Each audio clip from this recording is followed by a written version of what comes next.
की आरक्षण नगर परिषद असो किंवा महानगरपालिका यामध्ये भूखंडावरचं जे आरक्षण आहे त्या संदर्भात आपण एक मागचा व्हिडिओ व्हायरल केला होता आणि तो व्हिडिओ आपल्या प्रचंड प्रतिसादानंतर मित्रांनो आज त्याचा सेकंड पार्ट आपण घेऊन येत आहोत।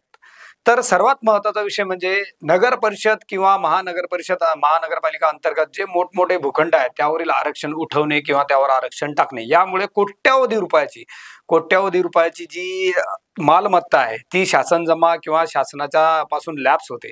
अशा परिस्थितीत नागरिकांनी काय करायला पाहिजे त्याची जनजागृती म्हणून आपला हा व्हिडिओ असणार आहे। पहिला मुद्दा आरक्षणाचा म्हणजे आरक्षण शून्य होणे, ज्याला लॅप्स परिस्थिती म्हणतात। MRTP ऍक्ट अंतर्गत कलम 127 नुसार जर सरकारने सार्वजनिक उपयोगासाठी प्रायव्हेट जमीन आरक्षित केली असेल आणि ठरलेल्या कालावधीमध्ये अधिग्रहण किंवा उपयोग केले नाही तर त्याचे आरक्षण आपोआप समाप्त होऊ शकते। यासाठी राज्याने मोर गॅझेट नोटिफिकेशन जारी करावा लागतो, त्यानंतर या मालकाला विकसित करण्याचा अधिकार प्राप्त होतो। एकदा आरक्षण शून्य जमीन झाली म्हणजे लॅप्स झालं आरक्षण तर त्याला पुन्हा रिझर्वेशन करणे अवैध आहे। दुसरा महत्त्वाचा मुद्दा आरक्षित जमिनीवर जागाविषयी सहसा काय होते। मुंबई नगर निगम BMC मध्ये जर एखादा आरक्षण बदलण्याचा प्रयत्न केला तर म्युनिसिपल कॉर्पोरेशन संबंधित भूखंडाची मालकी स्वतःकडे घेऊ शकते। त्यासाठी सध्याची SDRR दरात जमीन विकत घ्यावी लागते। त्यानंतर प्लॉट विभाजनाच्या वेळी योजना दाखल करावी लागतात। प्लॉट A च्या विकासानंतरच प्लॉट B ची मंजुरी मिळते। तिसरा महत्त्वाचा मुद्दा आहे TDR म्हणजे ट्रान्सफर ऑफ डेव्हलपमेंट राईट्स। हा अधिकार वापरून आरक्षणाचे व्यवस्थापन म्हणजे नाशिक महापालिकेने आरक्षित जमिनीवर सार्वजनिक सुविधांच्या निर्मिती करण्यासाठी मालकांना TDR देण्याचा नवीन नियम आणला आहे। त्यामुळे सार्वजनिक सुविधा तयार करण्याच्या भूखंडांना आर्थिक सहारा मिळतो व विकास सुलभ होतो। चौथा मुद्दा आहे उद्यान आरक्षणावर मोठा उच्च न्यायालयाचा निर्णय। मुंबई उच्च न्यायालयाचा आदेश जेव्हा आरक्षित जमिनीवर झोपडपट्टी पुनर्वसन म्हणजे SRA प्रकल्प राबवले जातात तेव्हा त्या एकूण परिसरात किमान 35% जागा सार्वजनिक उपयोगासाठी राखून ठेवावी लागते, ज्यामुळे सार्वजनिक सद्यतेची पूर्तता होईल। यामध्ये महत्त्वाचे काही नियम आहेत मित्रांनो। नियमावली कायदा प्रमुख बिंदू MRTP ऍक्ट कलम 127 नुसार आरक्षण शून्य होऊ शकते। गॅझेट नोटिफिकेशन आवश्यक आहे याला। रिझर्वेशन एकदा आरक्षण शून्य झाल्यावर पुन्हा करू शकत नाही। BMC चे महत्त्वाचे नियम आरक्षण बदलण्याचा प्रयत्न केल्यास जमीन स्वतःकडे घेऊ शकते किंवा प्लॉट विकण्यासाठी चरणक्रम आवश्यक आहे। TDR योजना जे की नाशिक सार्वजनिक सुविधा विकासासाठी मालकांना TDR मार्गे परवाना देणे। SRA म्हणजे उद्यान आरक्षण हे हायकोर्टाचे आदेश आहेत। सार्वजनिक जागेत 35% हा राखून ठेवण्याचा बंधनकारक हायकोर्टाने दिलेला आहे। अशा प्रकारे आपण पाहिलं की नगर परिषद अंतर्गत आरक्षण संदर्भात महत्त्वाची माहिती। नगर परिषद आणि महानगरपालिका या दोन्हीसाठी ही प्रोसेस सारखीच आहे। यामध्ये आपण महत्त्वाच्या काही मुद्द्यावर परत उजाळा करूया। महत्त्वाचे मुद्दे म्हणजे आरक्षण आपोआप रद्द होणे।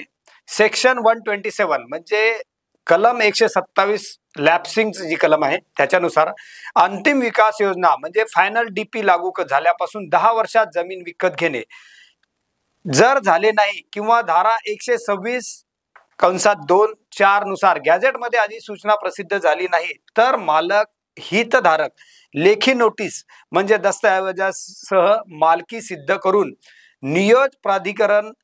योग प्राधिकरणास देऊ शकतो। नोटीस दिल्यानंतर 24 महिन्यात खरेदी अधिग्रहणाची क्रमशः पावले सुरू झाली नाहीत तर आरक्षण कायद्याने लॅप्स मानले जाते आणि भूखंड शेजारील जमिनीप्रमाणे वापरासाठी उपलब्ध होतो। सरकारने गॅझेटमध्ये हे जाहीर करणे आवश्यक आहे।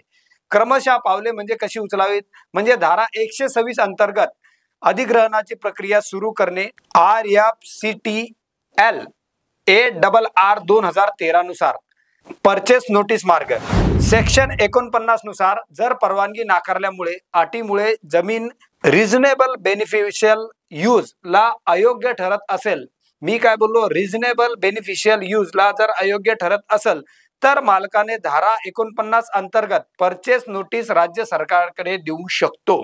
सरकारने नोटीस कन्फर्म केल्यानंतर 1 वर्ष संबंधित तुम्हाला ॲप्रिशिएट अथॉरिटी ने धारा 126 नुसार अधिग्रहण केलेला अर्ज दिला नाही तर आरक्षण डिझिग्नेशन लॅप्स समजले जाते। मित्रांनो, सरकारने नोटीस कन्फर्म केल्यानंतर जर 1 वर्षाच्या आत तुम्ही धारा 126 नुसार अधिग्रहणासाठी अर्ज केला नाही तर आरक्षण डिझिग्नेशन म्हणजे लॅप्स समजले जाते। 2025 मधील सर्वोच्च न्यायालयाने या निर्णयाची कालमर्यादा कडकपणे लागू केलेली आहे। हे पुन्हा अधोरेखित केलेले आहे। तिसरं म्हणजे विकास योजनेत बदल करून आरक्षण काढणे। Section 37 modification of final DP. जेव्हा आरक्षण आपोआप लॅप्स झालेले नाही पण प्राधिकरण स्थानिक स्वराज्य संस्था नियोजनामध्ये बदल करू इच्छिते, अशा वेळेस स्थायी समिती सर्वसाधारण सभेचा ठराव आरक्षण वगळून नवीन झोन नवीन प्रस्ताव वापर तयार करण्याची पद्धत। दुसरा मुद्दा म्हणजे गॅजेट व स्थानिक वृत्तपत्रात जाहीर सूचना किमान 1 महिना हरकती सूचना मागवणे। अशा प्रकारचा प्रभाव व्यक्तींना सेवा देऊन अशा प्रकारची एकनी मागणे। दुसरा महत्वाचा मुद्दा म्हणजे गॅजेट व स्थानिक वृत्तपत्रात जाहीर सूचना द्यावी लागते। किमान 1 महिना हरकती आणि सूचना मागवणं अनिवार्य आहे। त्याचप्रमाणे प्रभावी व्यक्तींना सेवा देऊन एकनी घेणं हे सुद्धा आवश्यक आहे। तिसरा मुद्दा 1 वर्षाच्या आत प्रस्ताव राज्य सरकारकडे म्हणजे UDD महाराष्ट्र यांना सादर करणे अनिवार्य आहे। राज्य सरकार नगर रचना संचालकाशी सल्लामसलत करून मंजुरी नामंजुरी देते व गॅजेट अधिसूचना प्रकाशित करते, त्यानंतरच बदल लागू होतात। गैरपालन केल्यास प्रस्ताव लॅप्स होऊ शकतो। चौथा महत्वाचा मुद्दा म्हणजे व्यवहार चेकलिस्ट। मालकासाठी हा मुद्दा आहे। व्यवहार चेकलिस्ट तुमच्या क्षेत्रातील फायनल डीपी लागू झाल्यानंतर दिनांक शोधा। 10 वर्ष पूर्ण झालेत का आणि जर झाले असल्यास कलम 127 नुसार नोटीस म्हणजे RPAD ईमेल किंवा दप्तरात सादर करा। मालकी कागदपत्र प्रत जोडून, हे महत्वाचं आहे। 10 वर्ष पूर्ण जर झाली असेल तर सेक्शन 127 नुसार नोटीस म्हणजे RPAD किंवा ईमेल किंवा प्रत्यक्ष आपले दस्तावेज घेऊन दप्तरात सादर करा। महत्वाचा पुढचा मुद्दा म्हणजे 24 महिने उलटले तरी कलम 126 अधिग्रहणाची पावले दिसत नाहीत, मग आरक्षण लॅप्स। स्थानिक प्राधिकरण मार्गाकडून गॅझेट नोटिफिकेशन प्रमाणपत्र मागा व बांधकाम परवानगी नियमानुसार अर्ज करा। आरक्षण पब्लिक अथॉरिटीकडे हस्तांतरित केले तर त्याचे मत NOC नसल्यास सेक्शन 37 बदल प्रमाणे प्राधिकरणाकडून करावी लागते। सेक्शन 37 वर ही पद्धती दिलेली आहे। पाचवा महत्वाचा मुद्दा म्हणजे स्थानिक संस्थांसाठी नगर परिषद महानगरपालिका सेक्शन 127 नोटीस प्राप्त झाल्यानंतर 24 महिन्यात 126 नुसार अधिग्रहणाची ठोस पावले उचलणे किंवा लॅप्सिंग जाहीर करणे, गॅझेट नोटिफिकेशन काढणे आणि आरक्षण तांत्रिक दृष्ट्या अनावश्यक अशक्य असल्यास सेक्शन 37 अंतर्गत बदल प्रस्ताव वेळेत पुढे नेणे, जाहीर व ऐकणी प्रक्रियेसह हे महत्वाचं आहे। तर मित्रांनो, अशा प्रकारे आरक्षण शून्य लॅप्सची परिस्थिती आपण ऐकली आहात आणि आरक्षणाबाबतीत आपण 2 महत्वाचे मुद्दे या व्हिडिओमध्ये कव्हर केले आहेत। त्याचप्रमाणे भूखंडावर इतर उजाळा करण्यासाठी आपण पुढच्या व्हिडिओमध्ये पाहत राहा फौज मास्टर न्यूज।